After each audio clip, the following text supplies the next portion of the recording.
She was having a favorite peppermint coffee while watching a movie. She hardly remembers the name of the movie. She was just watching the movie to relax. Her phone was vibrating. She didn't even bother to see. Her son is home. She's home. And the son is sleeping in his room safe and sound. So no reason to answer calls, especially at this hours. But the phone kept vibrating. She looked at the screen and sighed. Her mother. She reluctantly spoke to her. A very short, brief conversation. And then she quickly turned off the phone and kept it away. Her eyes were on the TV screen again, but her mind went to her father's house. Some 3 years ago. An Indian girl can never call her father's house as hers. Never. She lived there most of her life. She came back to her father's house after just a year of marriage with her son. She was very warmly welcomed at first. But as time passes, she realized that she has become a burden. She was working and she was making some financial contribution to the house, but in Indian family, things would be very different if you were a son. Her mother started mentioning how kind they've been to her. Her child was treated differently from other grandchildren. She still remembers her mother's reaction when her father wanted to give a piece of agricultural land to her. She hissed at him. She said nobody else should take this land except for my grandson. Grandson means her sister's son. And sometimes when she was feeling down and wanted to do something that she likes, like cooking, she was told off. She was hissed at. She was even yelled at sometimes. And she still remembers the incident when she accidentally overheard her mother telling her sister that she suspected her to have taken the money from the safe. She was shocked. She did not even know where was the safe. And after that incident, she realized and decided that she has to move out. 3 solid years from that incident. She remembers very well. 3 solid years. She just worked and worked. Nothing else. She worked really hard and she even managed to get a loan from a bank and she bought her own house. That's where she lives now with her son. Just the 2 of them. But they're happy. They're peaceful. She had spent 7 good years as a single mother.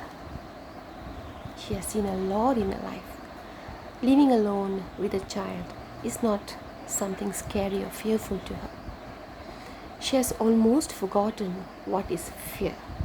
And that's good. When there is a threat for self-respect, nothing matters, including relationships. She switched off the TV and retired for the day. The next day was a Saturday, so she planned to take her son for shopping after breakfast. And as she was waiting for the driver, her son came to her skipping with her thick pink book. She recognized the book immediately. Anyway, the son asked, "Is it yours, Mummy? I saw this in the bookshelf. Is it yours?" She said, "Yeah, it was. Not anymore." She flipped the book. Those poems, those beautiful poems with flowery words, those were not hers. It belonged to Riaz, her ex-colleague. Not only her ex-colleague, ex-lover too, a divorcee like her. She met him at her workplace. A middle-aged, quiet, charming man. He was really sweet, understanding, a husband material as they call it. Those were the best days in her life. She felt adored, wanted, appreciated after such a long time. After 6 months, he got transferred to another state, but she wasn't sad.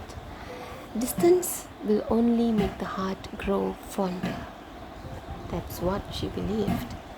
However, things happened differently. He started showing complacency. He hardly called. He wasn't excited to talk to her anymore. He had many reasons for his lack of communication and time for her. He wasn't caring anymore. He threw temper on her. When she tried to talk, he'd avoid it. There were times he even ignored her when she talked about the son. He stopped responding when she discussed about their future. She had to beg, fight for his time. She was lonely again, depressed, feeling needy. One day, she just stopped communicating with him. She stopped texting, calling, everything. And not to her surprise, he did not reach out to her after that.